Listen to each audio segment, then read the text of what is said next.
گرفت سخت کی اس کے چہرے پر جھک رہا تھا۔ یا اللہ مدد! اس نے آنکھیں بند کر شدت سے دل میں یا اللہ ہی مدد کے لیے پکارا۔ ٹیبل پر موجود فون رنگ کرنے لگا۔ اسکرین پر نظر آنے والا نام کو دیکھ کر اسے چھوڑ فون کی طرف متوجہ ہوا۔ یہ لمحہ غنیمت جان کے اس نے ٹیبل پر موجود اپنی سی وی اٹھائی اور مگر جانے سے پہلے اپنا غصہ اتارنا نہ بھولی۔ پانی والا گلاس ہاتھ میں لیے سارا پانی اس کے منہ پر اچھال دیا۔ ذلیل کمینے انسان!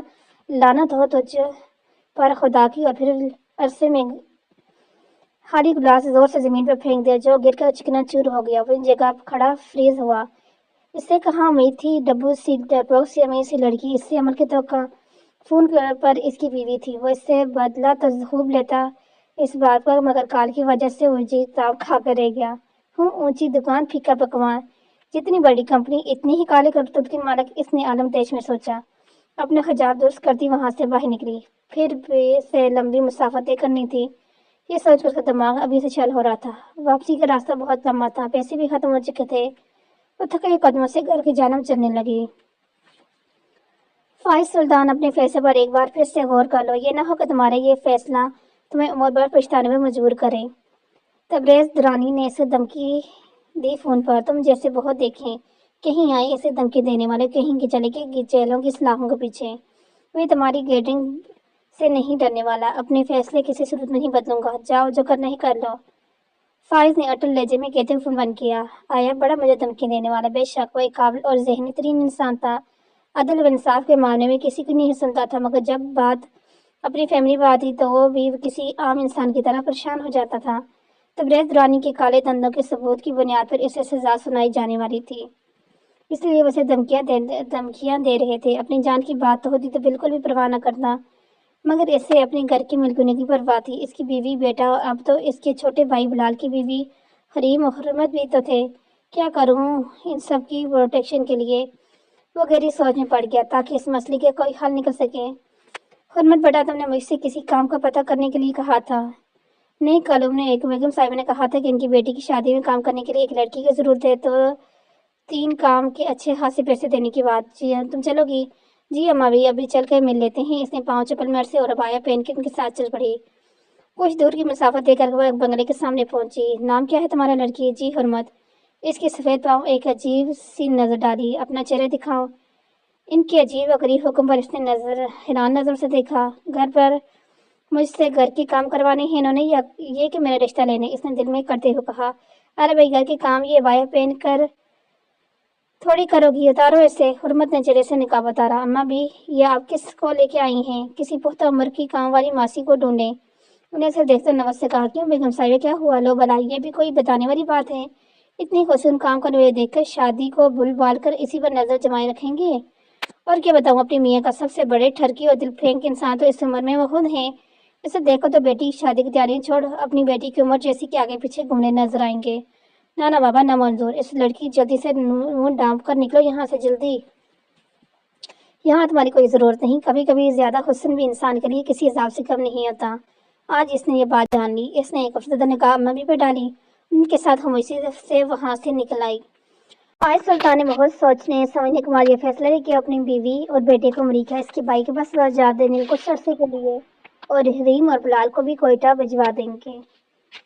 کوئٹہ کا فیصلہ صبح کا تھا۔ اس عرصے کے اندر اندر انہوں نے سب کو محفوظ مقام پر پہنچنے کا بندوبست کر لیا۔ آج رات 2 بجے کے لیے امریکہ کی فلائٹ تھی۔ وہ اپنی بیوی وشما اور اپنے بیٹے کو ایئرپورٹ چھوڑنے آئے تھے۔ وہ کتنی ہی دیر ہے، ہمیں ایسے ہی الگ الگ جینا پڑے گا۔ ومشا نے سالی انداز میں پوچھا۔ تم فکر مت کرو، جلد ہی سب ٹھیک ہو جائے گا، پھر ہم سب ساتھ ہوں گے انشاءاللہ۔ انہوں نے وشما کا ہاتھ اپنے ہاتھ میں لیے اسے تسلی دی۔ ہمارے بیٹے کا خیال رکھنا، وہ اسے اپنے ساتھ لگا کر پیار دیتے ہوئے بولے۔ وہ انہیں رخصت کر کے اپنے گھر واپس لوٹے۔ بلال، تم لوگ ابھی تک یہیں ہو؟ انہوں نے بلال کو گھر آتے ہی سامنے ٹی وی لاؤنج میں موجود دیکھ کر حیرانگی سے پوچھا۔ بھائی، کل میری ایک بہت اہم میٹنگ ہے، باس کا حکم ہے، میں اسے ہرگز نہیں چھوڑ سکتا، اس لیے کل واپس آ کر نکل جائیں گے۔ بلال، تم سمجھ کیوں نہیں رہے؟ انہوں نے پریشانی سے کہا۔ مجھے لگتا ہے تم میری بات کو سیریس نہیں لے رہے۔ تم ایسے کرو، ابھی کی ابھی جاؤ اور حریم اور حرمت دونوں کو کوئٹہ جانے والی بس میں بٹھا کے آؤ۔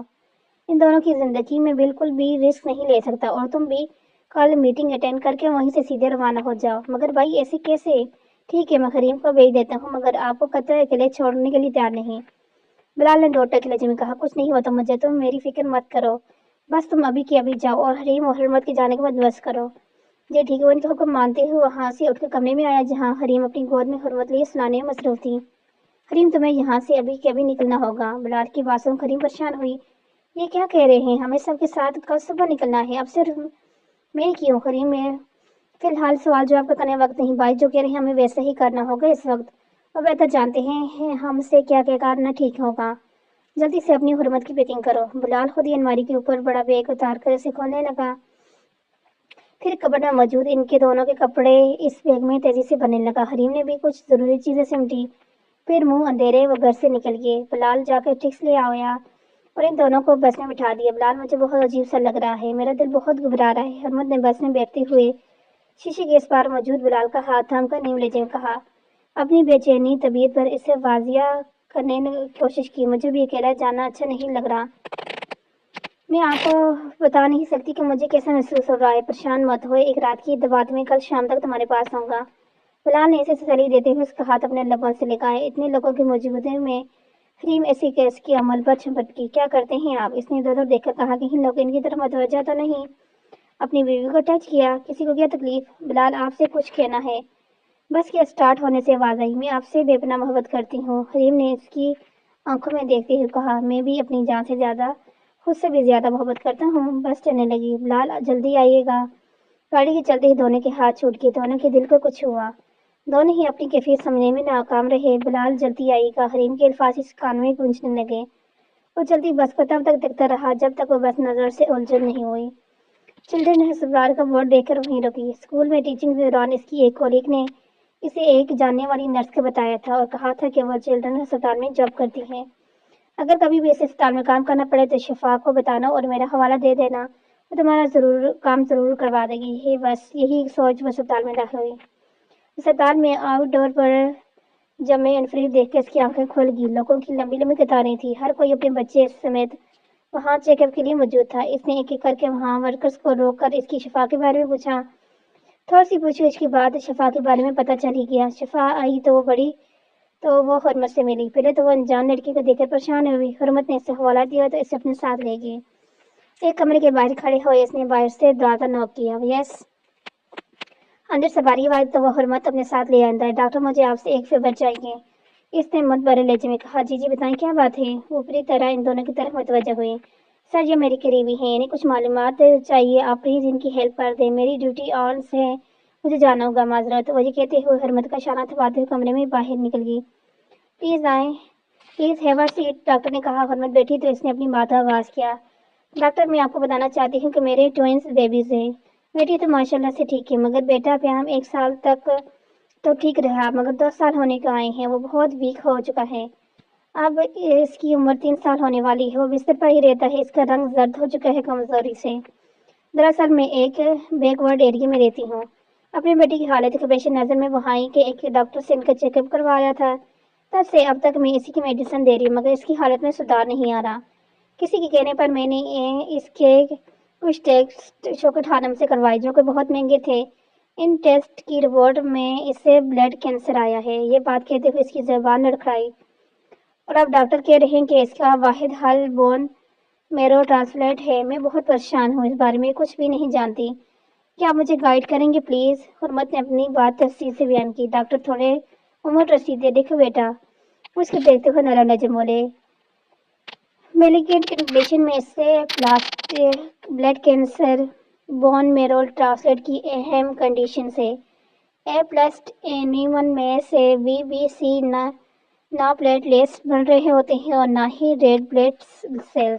یہ دنوں ہماری ہڈیوں کے بونز میرو میں بنتے ہیں، جب بونز میرو ہی نہیں بنے گا تو بلڈ نہیں بنے گا، اگر کمپلیٹ بلڈ نہیں بنے گا تو اس میں وائٹ بلڈ سیلز نہیں بنیں گے، تو امیونٹی مطلب قوت مدافعت نہ ہونے کے مترادف ہوگی۔